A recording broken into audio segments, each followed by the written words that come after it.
Irmãos, a paz do Senhor,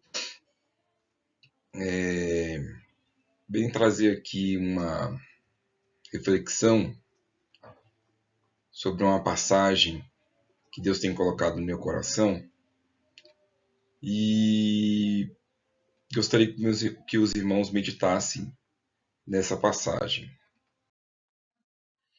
A passagem fica em Neemias, capítulo 2, versículos 1 a 5, do primeiro momento. O primeiro versículo fala: Sucedeu, pois, no mês de Nisã, no ano 20º do rei Artaxerxes, que estava posto vinho diante dele, e eu peguei o vinho e o dei ao rei. Porém eu nunca estivera triste diante dele. E o rei me disse: Por que está triste o teu rosto? Pois não estás doente? Não é isto senão tristeza de coração. Então temi sobremaneira. E disse ao rei: Viva o rei para sempre. Como não estaria triste o meu rosto, estando a cidade, o lugar dos sepulcros de meus pais, assolada, e tendo sido consumidas suas portas a fogo? E o rei me disse: Que me pedes agora? Então orei ao Deus dos céus.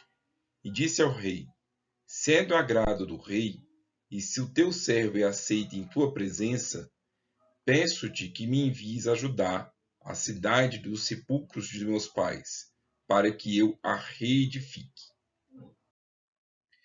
Meus irmãos,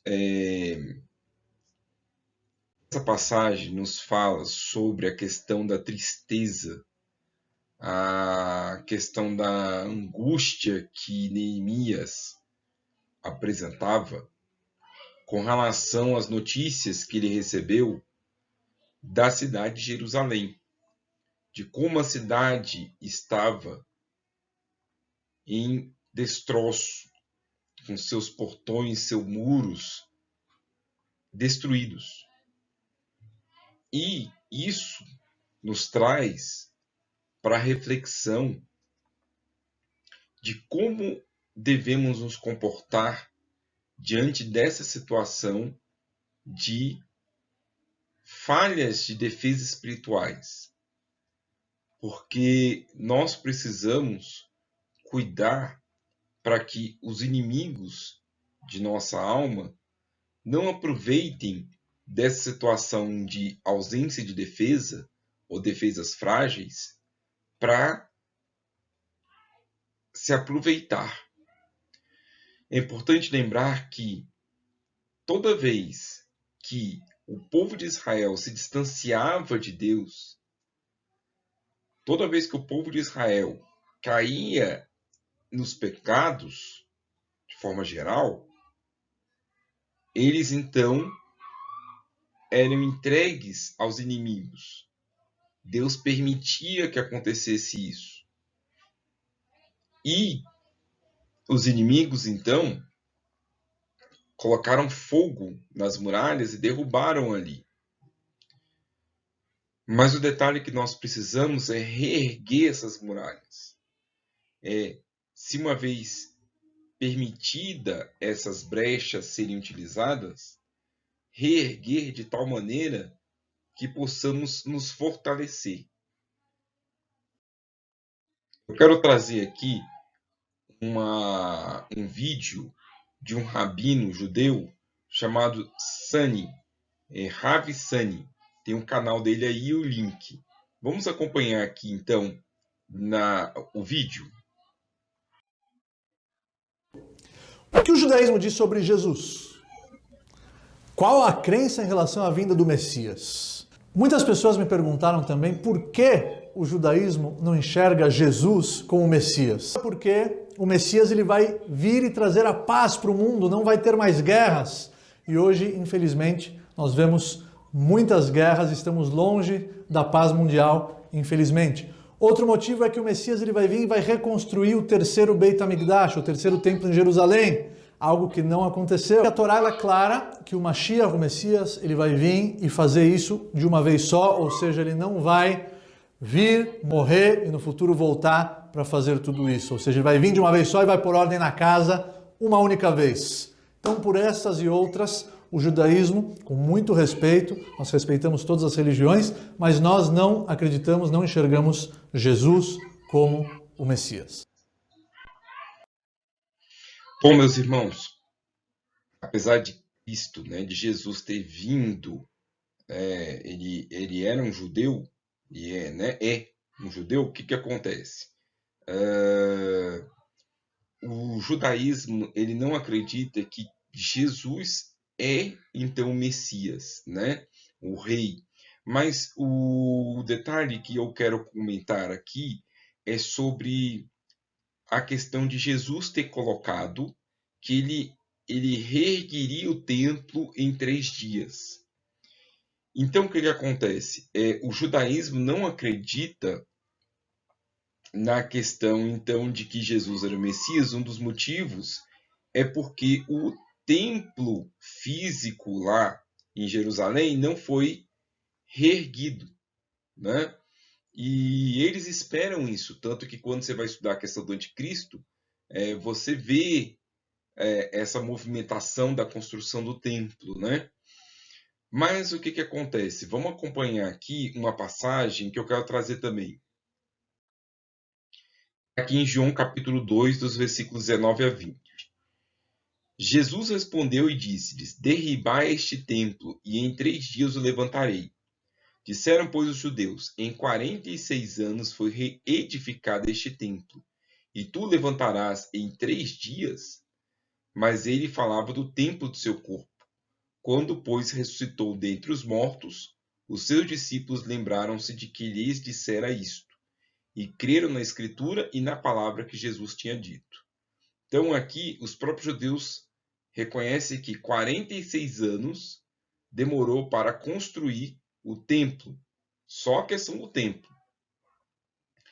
Mas o que acontece? Eles esqueceram do pouco tempo em que Neemias ele reconstruiu os muros, né, e os portões da cidade de Jerusalém.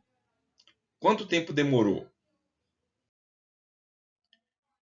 Nós vamos ver, mas antes, quero colocar ainda Marcos, capítulo 14, versículo 58.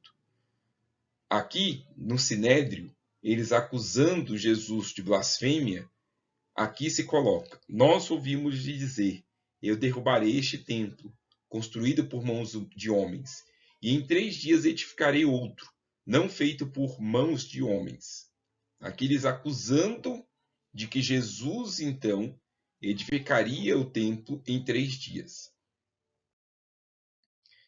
Mas, irmãos, o que acontece? Neemias, ele reconstruiu, então, junto com Esdras, a cidade, desculpa, os portões e os muros e o templo.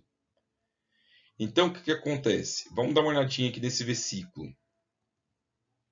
Aliás, não é um versículo, mas é um texto. Neemias liderou a reconstrução dos muros e portas de Jerusalém e levou 52 dias. Esdras liderou a reconstrução do templo. Esdras e Neemias são 2 livros que eram um só. Hoje, na Bíblia, você tem 2 livros, mas os 2 contam a história do quê? Da reconstrução de Jerusalém e o templo. Mas o que eu quero comentar aqui é que Jesus pode reconstruir nosso templo, nosso corpo, ou melhor dizendo, o nosso ser, os nossos muros e portões, as nossas brechas, as nossas situações em que apresentamos ainda falhas. Jesus pode reconstruir nosso templo, que somos templo do Espírito Santo, e nossas situações em que precisamos nos aperfeiçoar. E é isso que eu quero trazer para os irmãos. Os 12 portões que apresentavam em Jerusalém na época de Neemias, esses portões tinham nomes que alguns irmãos já conhecem. E esses portões, eles têm nomes que nos trazem uma reflexão importante que podemos fazer. Os 12 portões são: 1. A porta das ovelhas. 2. A porta dos peixes. 3, a porta velha. 4, a porta do vale. 5, a porta do monturo. 6, a porta da fonte. Então, por enquanto, essa imagem aqui nos traz o seguinte. Vamos tentar destacar aqui, ó. O 1, a porta das ovelhas. Ela está aqui, ó.